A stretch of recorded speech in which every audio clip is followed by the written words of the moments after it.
You're listening to the Vint Wine Podcast, where you'll hear interviews and stories from around the wine world. From writers and critics to winemakers and sommeliers, we'll explore the people and businesses who are instrumental in shaping wine culture. Enjoy the show. Hey everyone, and welcome back to another episode of the Vint Wine Podcast. I am your host, Billy Galanko, and we are here with a superb episode featuring winemakers from one of my favorite New Zealand wine estates in some of the best Pinot Noir and Chardonnay coming out of New Zealand, Bell Hill. I was first actually introduced to them through their Pinot Noir. It was at a blind tasting with a bunch of these advanced sommeliers who I've referenced before. They're now advanced sommeliers. They were studying for their advanced exam. And we were doing a blind series of Pinot Noirs, trying to work on where they were from in the world. And there was one wine at the end that a lot of people had actually flagged as Burgundy. It was super complex, super interesting. It was bright. There was so much spice and nuance, and the electricity of the fruit was just fantastic that a lot of people actually called it high quality Burgundy, like Premier Cru. I don't think anybody went Grand Cru, but it was super high quality. And when the wines were revealed, it turns out it was a Bell Hill Pinot Noir. And that was early last year.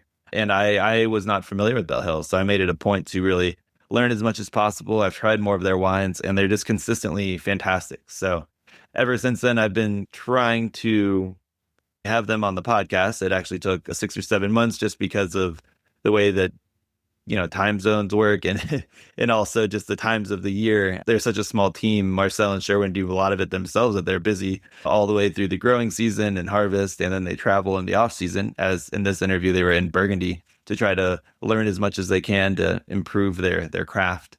So it was an honor to have them on. But before we get to our interview, a couple quick notes about the podcast and help I need from you. Step one, I think I might have mentioned this before, but coming in the fall, we have a lot of exciting happenings in the works.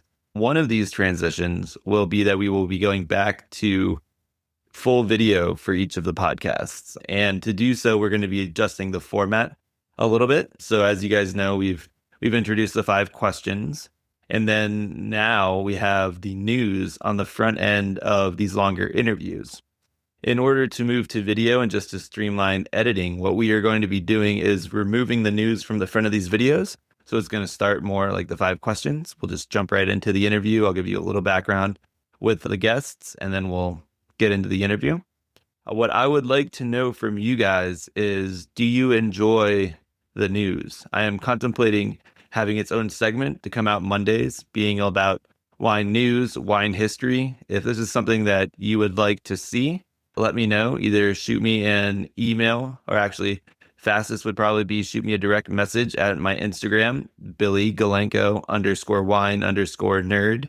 And if you don't know, my last name is spelled Galanko, so it's just Billy Galanko Wine Nerd. Or you can shoot me an email at billy@thewinepod.com. And I look forward to your feedback. I certainly enjoy sharing the news. I have different pieces of information I want to share each week, and I also want to start sharing more wine history. So if you guys would be open to a maybe 10 to 20 minute episode on Mondays with the wine news and history, let me know. But for today, we still have the news on the front of this podcast, so I will get to 3 pieces of news you guys should know for this week. The very first one is called California's Cruel Cool Summer.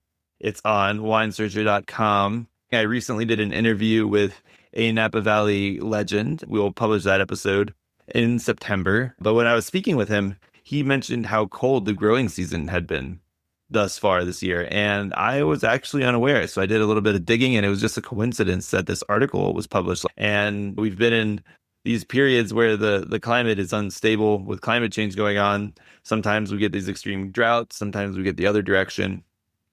And this year it's been really cool. There's been a marine layer, and a lot of people are concerned about the grapes ripening all the way. I'm sure we're all jinxing it by talking about it, and there'll be a giant heat wave towards the end of August or something.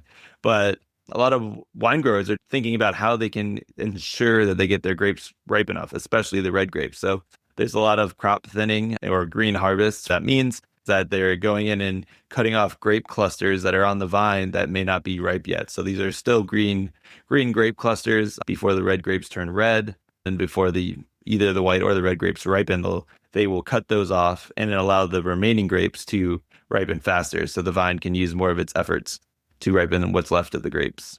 So we have winemakers doing that. We have other people trying to pull leaves to allow grapes to ripen. So they're doing all sorts of things. And the reason this article is interesting to me is they highlight how that is a gamble. If it does get warmer later in the year or everything just ripens just fine, you're going to either have less grapes to harvest when everybody else who didn't green harvest has those, or if you pulled off too many leaves, they might all get sunburned. Stay tuned. It'll be interesting to see how the rest of this vintage plays out. It could be one of those really nice, slow ripening vintages, and they'll be harvesting out into the late in October, early November. So stay tuned there for California, especially Napa Valley. The second article is called "These Under the Radar Red Wines Will Deliver Big Flavor for Less." It's on Food and Wine's website. The main reason I want to highlight this is all of the wines aren't necessarily my favorites, but the key thing that I want you to take away from this article, and the reason I want to highlight it, is they highlight 3 producers that I think are worth knowing. And if you see their wines, you should check them out. So the first one that I think you should know is Meyer Nockel. For their Spätburgunder is what they're highlighted in this article. For those of you who don't know, Spätburgunder is the German term for Pinot Noir. Meyer Nockel, spelled MEYER-NAKEL with an accent over the A, is just a super high quality producer. They make some of the best Pinot Noirs coming out of Germany, which Germany overall is making some fantastic Pinot Noirs. We're going to have a German Pinot Noir producer on soon. But this wine, according to this article, is $39. Their baseline Spätburgunder. I've seen them for a lot more with their single vineyard bottling. So if you can find any Meyer Nockel bottling of their Pinot Noir or their Spätburgunder, I would highly recommend it. Regardless, I think at $40, it's a great bargain. They definitely drink like they're more expensive than that. So keep an eye out for Meyer Nockel when you're looking for German wines. And again, if you're looking for German wines in general, Meyer Nockel is a member of the VDP.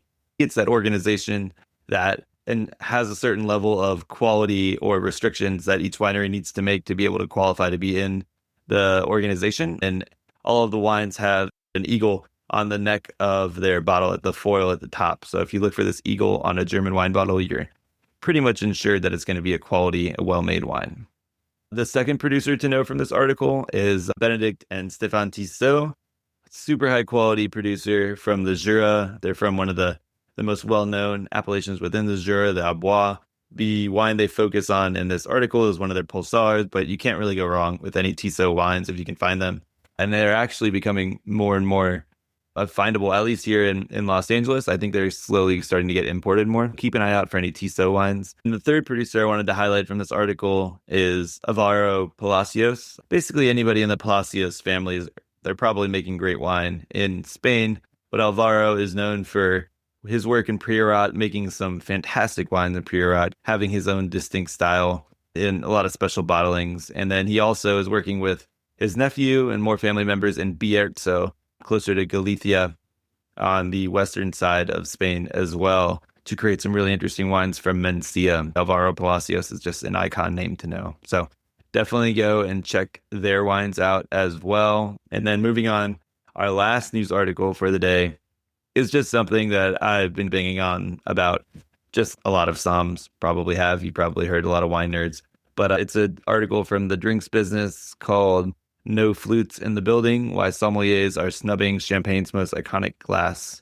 I think a lot of people may have heard this already, but I just wanted to share it again. More and more often, especially with the rise of the grower champagne movement over the past 15, 20 years, folks have been drinking champagne out of a regular white wine glass. Sometimes there's special wider mouth champagne glasses, but the idea there is you can swirl and sniff and really get into the wine, because champagnes are wines. I've actually run into a few folks recently who are thinking champagne, they called champagne something else. They're like, champagne and wine. And I would be like, well, champagne is a wine. They're like, really? And I'm like, yes. I don't know what they think it is. Maybe a type of beer or something. But anyway, champagne flutes are great for holding in the bubbles. Their primary goal in life is to make the bubbles rise and be as consistent as thick as possible. So they're meant to maximize bubbles, whereas a regular wine glass will maximize your aromatics, and it'll also maximize your kind of just overall drinking experience. And yes, the bubbles will dissipate faster, but at the same time, it allows the wine to open up and transform. And that is something that will allow you to really experience the champagne more. I think Koki might have mentioned it in our last episode. I know she mentioned it in one of our conversations that she likes to get a bottle of champagne and just leave it on the table open when she gets it. And she'll put it in one of these wine glasses and see how the wine not only changes with its temperature rising, but also with the bubbles dissipating in your glass. And I think that is an awesome way to do it, especially if you start getting down the line and drinking older and older champagnes. Becomes a more and more pleasant experience, and you really want to give them their due respect by putting them in a glass and treating them like a nice white or red wine for that matter. And now, speaking of red wines and white wines, let's get to our interview with Bell Hill's Sherwyn Veldhuizen and Marcel Giesen. Apologies, Sherwyn, if I mispronounced your name. She taught me how to say it, and I'm just not great with Dutch names. But these two are making fantastic wines and doing such great work down in New Zealand. They took land that was previously a quarry. The hill looked like a bell, which is where it got its name from. And they've planted vineyards, but they've also done so much work to have this sustainable, regenerative ecosystem that they've built along with the vines that is part of their goal to leave the whole area's ecosystem better than they found it. They don't necessarily ascribe to any one type of farming. So when I say regenerative, their goal is to build up the environment around the vineyards, but it's not necessarily prescribed on any regenerative philosophy. Same with biodynamics. They do some of these practices, but they're not necessarily following anything as dogma. Really interesting interview. They have some fantastic stories about their early days visiting Burgundy and then both of them getting inspired and them working together to plant their earliest vineyards. And slowly, as the vineyards have grown, it's still very small. They've planted different parcels. They've learned things along the way. They've played around with vine density. They've done so many cool things. And it was just so interesting to hear after first being exposed to them during my studies. I think I was late to the game on Bell Hill, but I've been a huge fan ever since, and their wines never disappoint. And so I'm really happy to have Bell Hill as our first New Zealand producers, the first of many. As I think you guys will know from my interview with Charlotte Reed, I'm a huge fan of New Zealand's wines, and I'm working on bringing you guys a number of great producers from New Zealand, but it was an honor to start with Bell Hill, and I hope everybody learns a lot from this interview. So without further ado, here are Sherwyn Veldhuizen and Marcel Giesen of Bell Hill.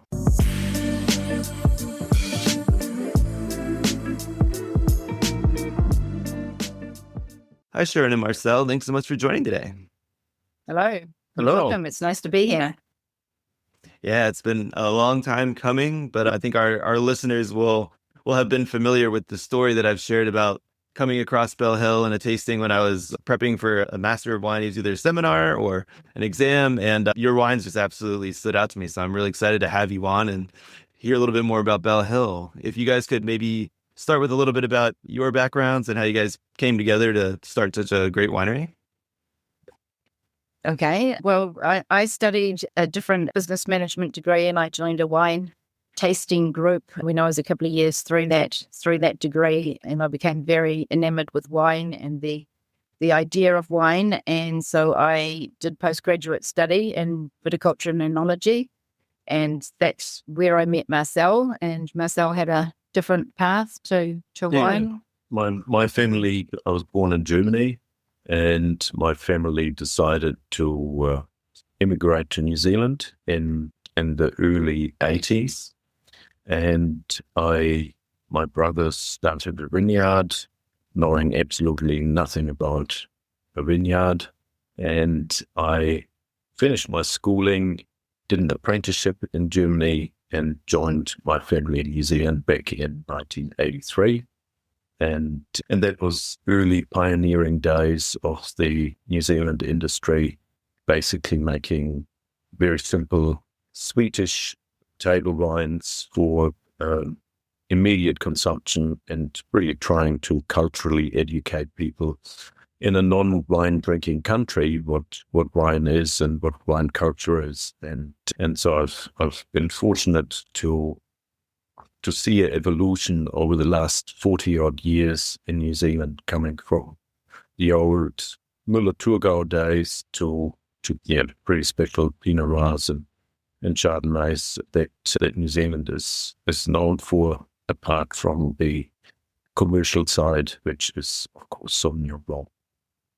Right. And our listeners may recognize your last name. You guys are known for, I guess, a range of wines there in New Zealand, and also in the Master of Wine circles. You're one of the prime examples for like non-alcoholic wine examples as well, which is really interesting. It's a new segment, which is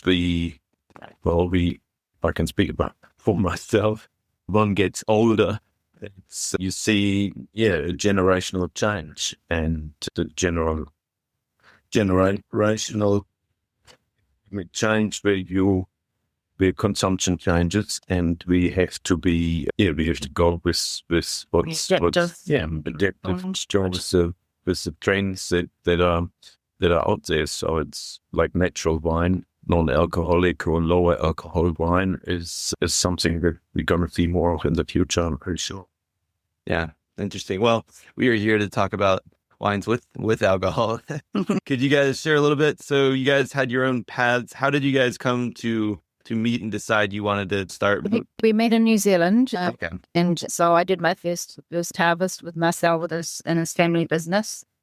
And then we did a trip. Marcel first went to Burgundy in 1993 with a winemaking friend. And then Marcel and I did our first big trip together overseas to Europe in 1995.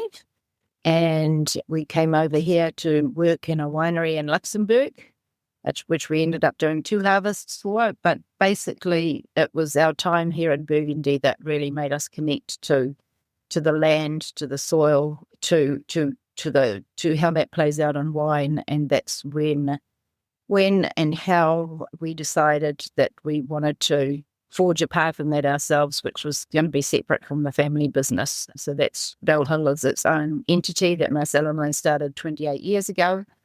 And it was really about following that wine growing ethos and philosophy, and putting the detail into the viticultural work, and just with the high pH soils that we have at Veldhuizen, high active calcium content. It was really to discover or not the myth of lime and wine, and explore that for ourselves. And that was really that was born out of our time here in Burgundy.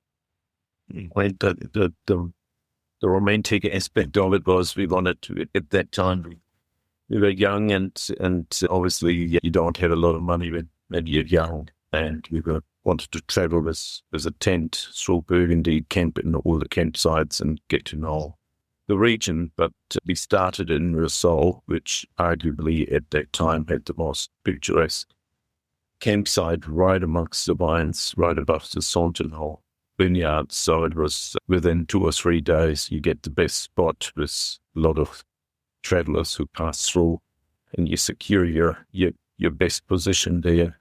And we discovered within a week that there was so much to explore just within Marcel that we just made appointments and in terrible French or school French, and went into the little phone box and made an appointment for the afternoon, and then the next day made another appointment for the next day, and discovered the layers and the depth of cultural connection that people have in this part of the world, which was just pure discovery. So, inspired by Burgundy, you guys decided then and there you wanted to pursue like Chardonnay and Pinot Noir, and then also plant on lime soils. And then you went back to New Zealand and was just like, how do you guys go about, were there like geological maps that you guys were using? Or like, people are always like, I wouldn't go looking for limestone. I'm always curious about how that process works. Well, I guess in our area, which at that time was Canterbury and still is, that's where Marcel's family business was based. But we were aware of pure lime-derived sites and soils there. So we didn't have to look far. We had that, we knew where they were. And so that was really just a matter of at the time doing some research into who owns land and what might be available that we could possibly afford, which wasn't much at the time, and just sort of knocking on doors and exploring what potentially could be available. And we we got lucky. We sort of gave ourselves 5 years to find the land, and within 6 months we were looking at what we have currently. It was an old lime quarry, so it was on a separate title, and it was only for sale because there was a marriage breakup, and the farmer needed money for his son, and he'd met Marcel's elder brother actually under different circumstances, and liked the idea of seeing a vineyard on his land. So it was a mutual kind of serendipitous. Yes. And yes, we had soil maps, but the way Bell Hill being in the lime quarry 100 years ago, there's still the old quarry face. And as we came around the corner and got first sight of the pure white chalk and limestone that was still exposed, it was pretty obvious that we were in the right part of the country what we were looking for. And you didn't need too much of a soil map to tell you that this was limestone country. So it's a matter of just putting a spade in it and saying, well, if we don't do it, we'll never know. Yeah, awesome. And then you guys, the name was that already the name of the quarry, or were you okay? So it was. So that was the history of it. It's the hill is shaped like a bell curve or a cloche, and that's from the southern side, and that's the old Wicker Pass Road, which is the road that we're on. So there's now a current Wicker Pass Road, and it was shaped. That's from the southern side. That's what you're presented with, the shape of the hill. So we sort of chose to respect that part of European culture, I suppose, and preserving the name for us for Bell Hill, because it made sense. Yeah, and got a nice ring to it. Literally, no pun intended. We end up bell on the property. No bells, no whistles, so it's all fine. Not leaning into the Angelus, really going into the bells there.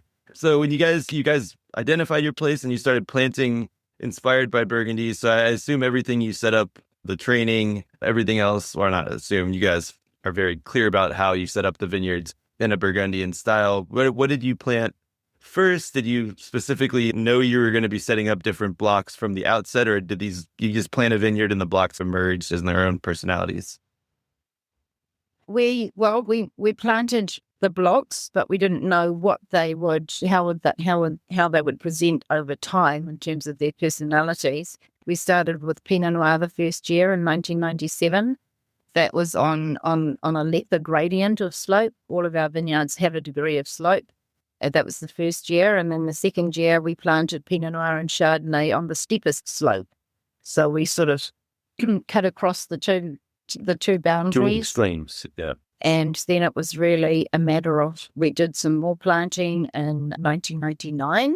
And then we had a pause because we knew with it being high pH, very high active calcium content, we were really the only vineyard, the first vineyard to be planted on these quite challenging soils. Therefore, the rootstock availability in New Zealand was not selected for adaptation to high pH, high calcium content soils. So we went with what we knew could be a possibility and might work. And then we had a pause to see of planting from 1999 until we started again in 2005, 6, 7, 8, 9, mostly 8 and 9, with selections of a rootstock selection from France. So basically in those earlier years, we just had 1 hectare planted and we were evaluating rootstock and clone and site and adapting to farming on that soil type, which we didn't have experience with.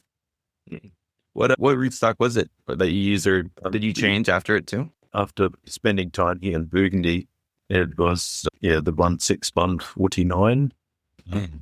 The rootstock that we then went through a lengthy procedure in New Zealand with quarantine, which is extremely strict.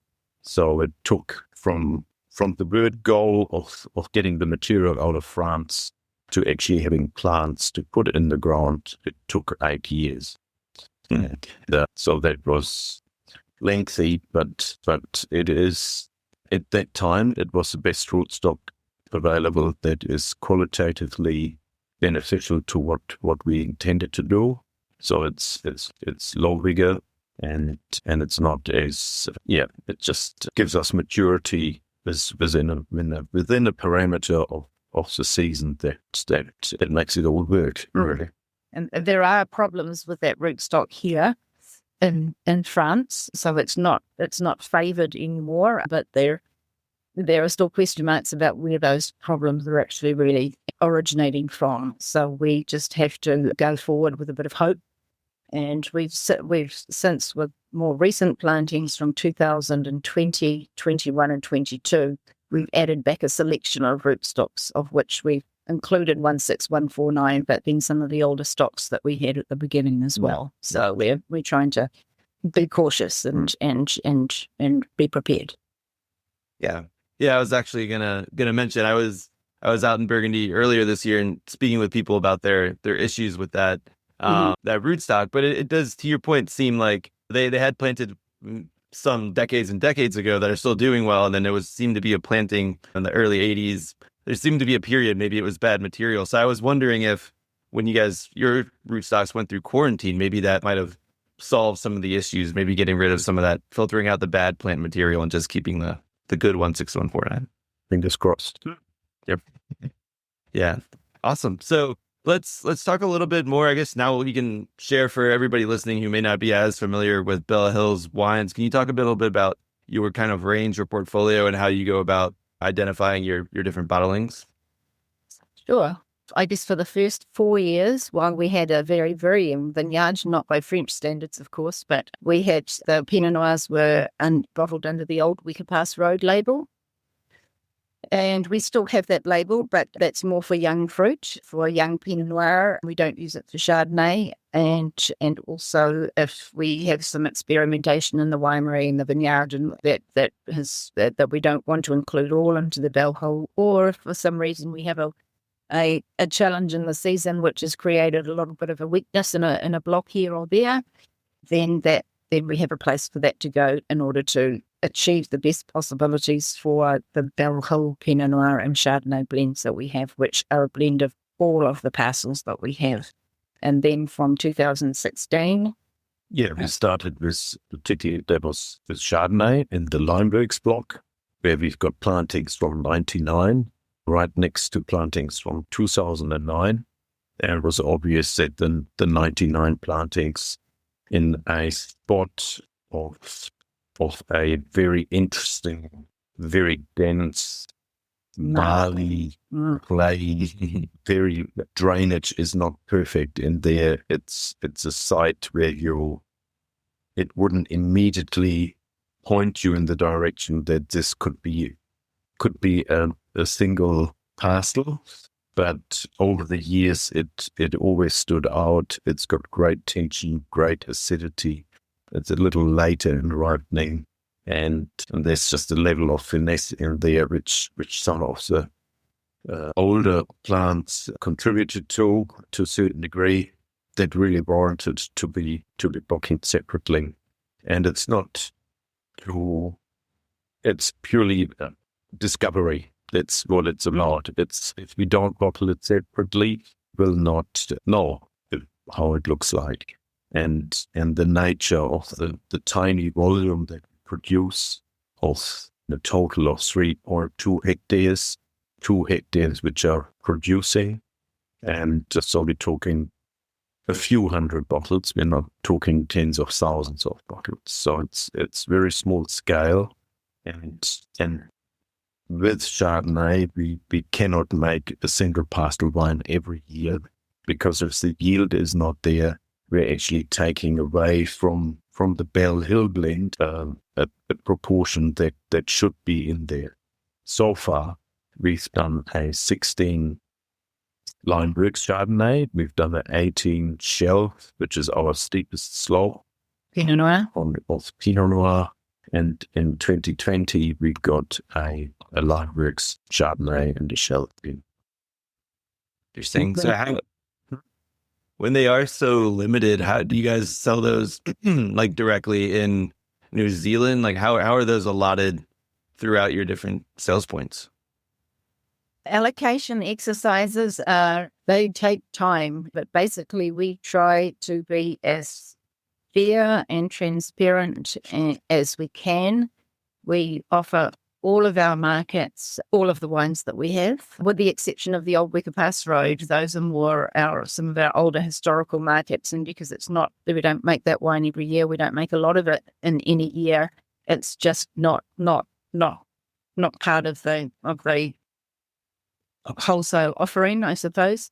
But we would, for example, the shelf Pinot Noir from 2018, that was very limited in supply, and so that was just half a dozen bottles per market, one bottle per domestic customer. We could do a little bit more with the line works, and we can do a little bit more with 20 vintage and 21 line works Chardonnay. But it's really just based on the maths and proportions of what we've done in the past, and just really trying to match supply with demand, which is not so it's easy to do. But that's part of what we have to do. The relationships that we have with our customers, with our exporting partners, is really about making sure that we've got the fit there, but also that we've got the understanding of and mutual understanding of where the wine should go and how it should be passed on. Interesting. Yeah, that's more of just a veiled question, partially on behalf of the listeners, but more for me is like, how can I find some of these wines, and how often do the new ones make it out? So that's good. Wine order, and we do a good proportion of our production is direct to consumer, and that's relationships which go on for a long time, and we try to, if someone has got a request, to at least get a bottle to them or two. And having everybody happy is not possible, but we're not trying to we're just a very small vineyard. We will not be known by the volume that we produce. Yep. Just like some of the best Burgundy vineyards. Yeah. Well, luckily your wines are worth the wait. So that's great. So I wanted to ask, I think, going back again to Burgundy, and some of the best vineyards and wineries in the world identify a spot and they start making wine, and then the market eventually comes to them. I feel like you guys, one, were ahead of the curve in planting Chardonnay, which is now continually gaining reputation in New Zealand, as well as also just planting in North Canterbury and Canterbury in general. I also feel like everybody for years were talking about mainly Marlborough, and then a little bit about Central Otago, and then Central Otago got bigger and bigger. But now North Canterbury is really gaining its own reputation. Can you guys talk a little bit about being trailblazers, both planting there for Pinot Noir especially, and then we'll get into Chardonnay and how it's growing as well. Sure. I think for us, for Bell Hill, I'm not sure trailblazers is the absolute term that we could apply. It's probably more like outposts, because there's nobody following in our trails. There's us, and then Pyramid Valley Vineyards that came along 3 years later. They started, Mike and Claudia started in 2000, and for a long time we became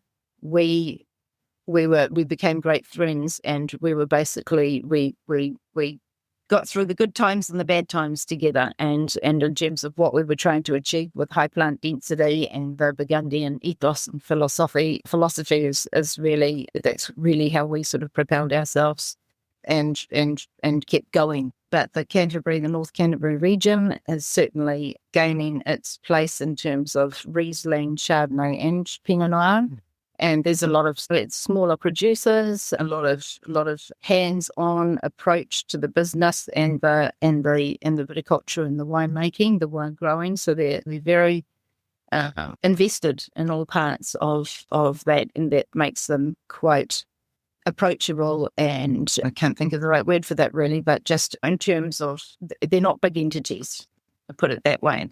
So people can relate to that in a less grand commercial scale, which is helpful for people who want to follow wine and want to follow a particular producer that's trying to do what they can. There's diversity of of soil, and there's a climate which is, if we really talk about cool climate, we certainly have got a cool climate, and we're not blessed with too much sun.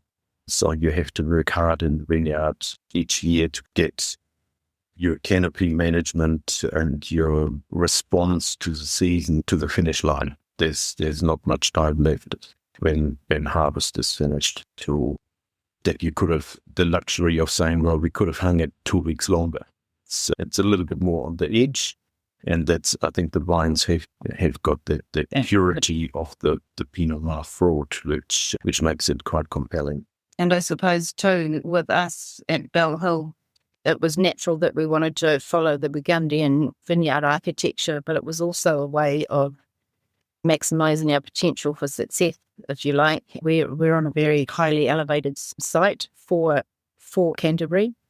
So therefore, doing things we wanted to dry farm over time. You can't do that in New Zealand successfully in the first 2 years of vine establishment because our winds are too strong, the climate's too dry. But that's what we wanted to try and achieve. So for us to plant with high plant density, meaning low yields per vine, which is maximising your vine's potential for successful ripening, low yields per vine over a long period of time will give you longevity of the vine life, which is what we wanted to see in our lives in terms of what wine from 20, 30, 40-year-old vines could look like here in the New World. Low to the ground vines meant more radiant heat from the soil. It also gives you more disease pressure and frost risk earlier on in the evening. And then planting the vines close together was going to force the roots to go down to explore the soil, and that's what we came for, and also to follow the water down the soil profile as it dries from spring, from winter through the spring and the growing season, if we have a dry season. So that's really part of what really cemented for us why we were going to do it that way, because we knew that there were other elements to achieve that would help us achieve what we hoped to. Are you guys at 10,000 vines per hectare, or are you more or less? We're less than more. So our standard, most of our vines are planted at 11,363 vines per hectare. Very specific. We have one of the older blocks that is at 9,090, which is the Winemakers 99 Chardonnay. And then one of our more recently planted blocks has up to 18,181 vines per hectare. That's the two different spacings of 12,987, which is 1.1 by 700, and then the 18,000 plus, which is 1.1 meters of the row spacing by 50 centimeters between the vines. Wow. Are you guys, is that a more recent planting, or what inspired the super high density? Yeah. Interesting. Or what results are you seeing? Are you seeing distinct differences from that block compared to the other ones, or? Well, it's a site which has got very interesting. It's a corner of our property which has got some very fractured and hard limestone. So it's a little bit more challenging for the young vines to get established.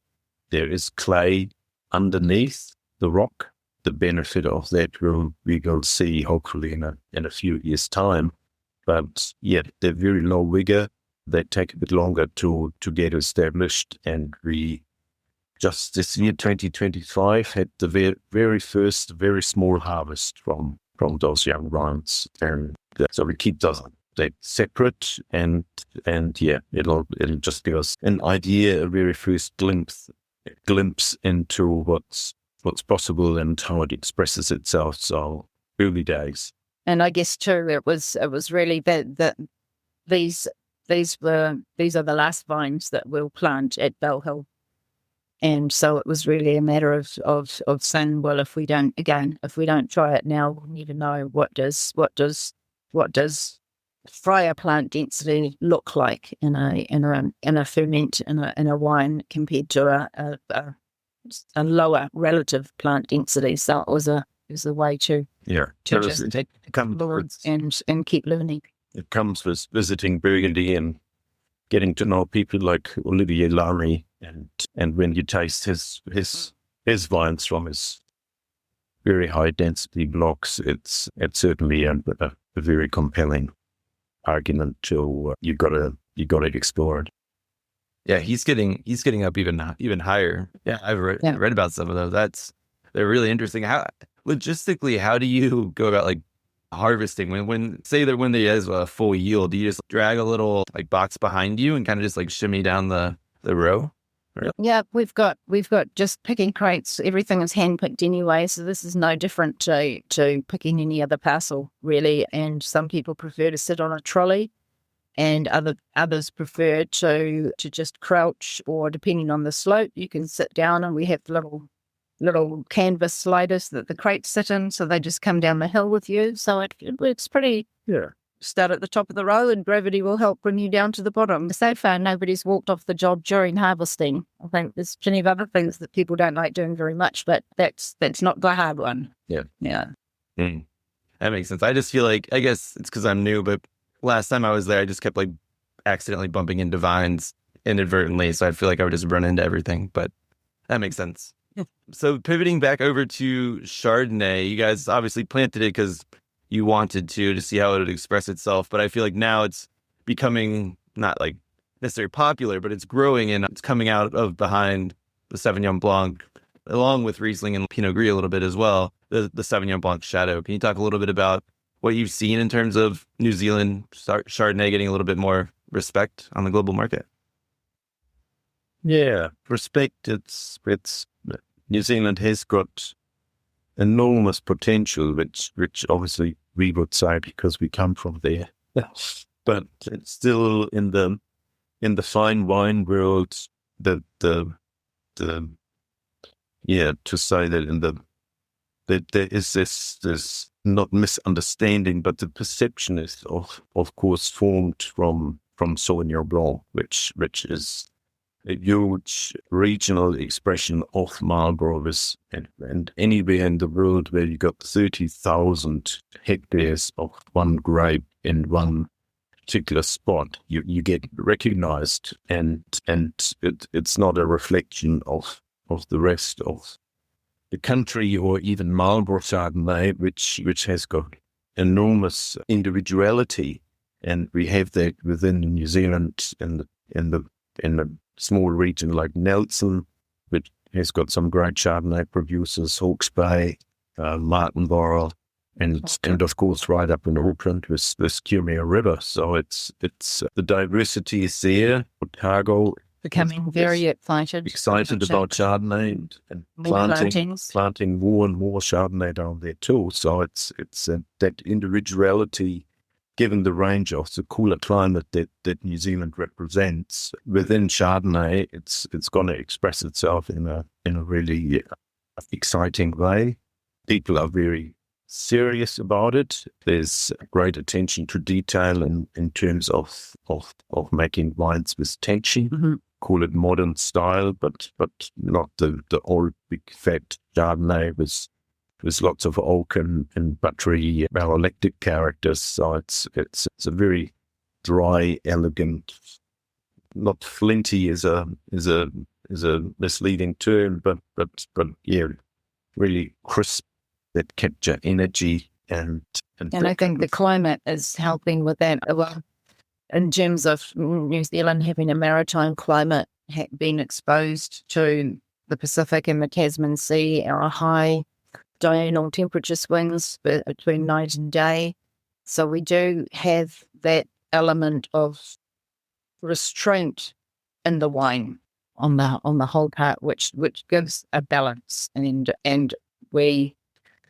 that's something that we have a lot of seasonal variation. We experience weather in New Zealand, not climate, but it is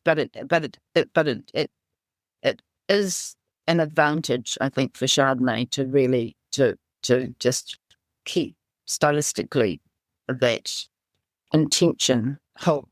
I think it helps, and it's great expression of place. It's a blotting paper, which to the younger members in your audience, might need to be explained when you used to write with ink and too much ink was on the paper. You needed blotting paper to soak it up.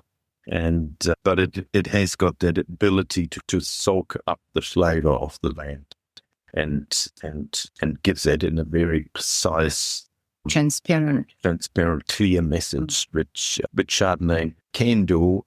It certainly every other grape can do it too. Red grapes being fermented on skins, you got other elements in there which with tannins which express that in a different way. But Chardonnay is just that beautiful clear purity, and that's really exciting. Yeah, I think in juxtaposing that again with the Sauvignon Blanc side, I think that's almost to the benefit of Chardonnay coming on and being a little less popular initially, is that everybody can develop those regional expressions rather than trying to mimic one popular style. I think that's very interesting. Yep. So it's everything happens for a reason. I think the timing for New Zealand or the place for New Zealand in a global wine scene in the next 10 years is going to be really exciting in the fine wine discovery that can be had there. Awesome. So we're getting closer to the end here, but I wanted to talk quickly. So we've talked about in the vineyard. Is there anything unique or any special approach you guys take in the winery, or is it very just letting the good work in the vineyard express itself and maybe punch downs or light pressing? You want to start with Chardonnay? Yeah. I mean, the vineyard is where the wine is made. And that's where the whole term wine growing is very dear to us and very close to us. Winemaking is, if we have to start making wine, then we didn't do our job in the growing season. And so it's that strong belief that you're just guiding the fruit, and at harvest time we are gentle, we are whatsoever again, we're not interfering with cultured yeast or with packets of anything. Everything is the natural yeast from the vineyard, the natural malolactic buds that are in our environment. And at the end of the time in barrel, after 12 months before bottling, we add a small amount of sulfur to make sure, seeing that we are at the bottom end of the world, that we have to ship our wine around the globe. So we need a little bit of sulfur in the wine to keep it fresh and to make sure that people have the same experience of the wine as we have at home. And also because the wines that we one of the ideas of lime was that gives longevity to wine, and that's proven in our case to be the case. But at the same time, what that has meant is that as young wines, they're quite shy to evolve. So we therefore hold on to them for several years before we release them. And the sulfur becomes important to that preservative side for us as well. But it's all of the parcels that we have. The Chardonnay and Pinot Noir are multi-cloned, and we pick each parcel individually, separately, ferment it separately, put it to barrel separately, so that we can follow the élevage of all of the parcels over a period of 12 months before they come out of barrel. That's really important to us for finding the nuances and the detail from each parcel, each block, and to see what they have to say and what voice that they're speaking about, whether they want to put up their hands and go solo, or whether they need to stay as part of the orchestra. So that's just really what the detail that we can carry over through that wine making process to be the custodians of the parcels of each individual block. Does the maturation speed, I guess, impact your closure choice as well? Are you thinking about that as you're picking them? Yeah, the closure choice for New Zealand is the screwcaps. It's widely embraced, and it's pure science where you can say a bottle is made in a mold, and the mold has to be perfect on the outside of the bottle to give it its shape. The inside of the neck has got a huge variance, up to 25-30% in different size of the actual bore. And so if you put a cork in there, you got one cork which is 25% tighter than one which has got a wide mold. And so it's boring, but there's a lot of variation.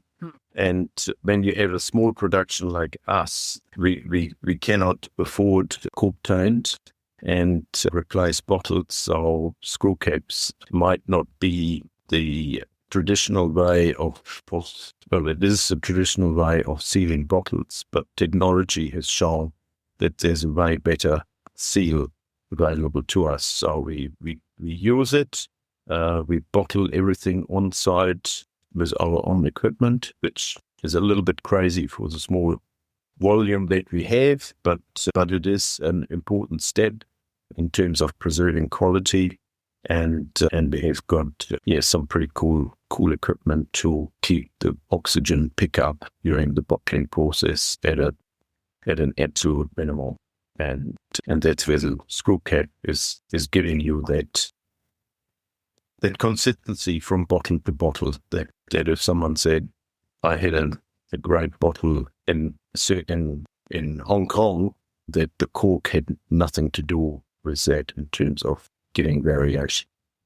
Do you calibrate the oxygen transmission rate at all with the screw cap? Is it different for Pinot Noir to Chardonnay or? No, as tighter as the better. So we use same cap, same system for both. Very nice. So we will wrap up here. Just could you maybe share a little bit about vintages that are currently available in the market or some recent vintages? Just a couple notes on maybe how they were in terms of a growing season and what's out there.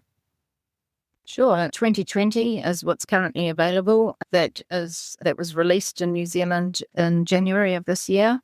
And the 21 is what will follow once we return back to New Zealand and set our minds to it. But the 2020 was our COVID vintage, so it was challenging in terms of social distancing and people, but we had a fantastic growing season. We had a great period of ripening, and we had pickers that weren't going anywhere, so we could hold fruit out for optimum ripeness in terms of flavor. And some years we're picking on depending on the conditions, you're pushing for ripeness, or you're making decisions on acidity and pH. So that's where vintage variation is much at play in New Zealand because of our climate. But 2020 was a very good year for us, and 21 also. So that's following. And over the years, it's really we don't have any favorite vintages. We don't have any terrible vintages, but it's really just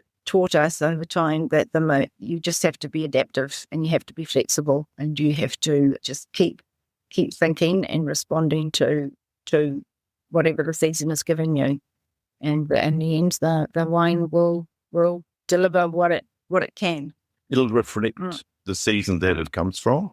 And in the cooler or more challenging years like 2012, 2017, where you think with the lack of experience and the lack of neighbors that we have, it puts you to a test where you haven't got the experience to say it's going to be all right. So you're in nervous suspension, and the discovery is that these years can teach you actually the biggest lessons and show you the true potential that the site has, and the expression in a cooler year with cool fruit characters, with a nice energy within the acidity that's there, is completely different to a riper season where you got more plush kind of mouthfeel and more layers on top of layers going on. Where in the more challenging years, you see a really clear fine line that runs through, and that actually tells you a lot more about the site than some of the bigger wines from the riper years. Fantastic. Well, I think that's a perfect spot to leave it. Thank you so much for joining both you guys. You're welcome. Pleasure. Thank you for having us.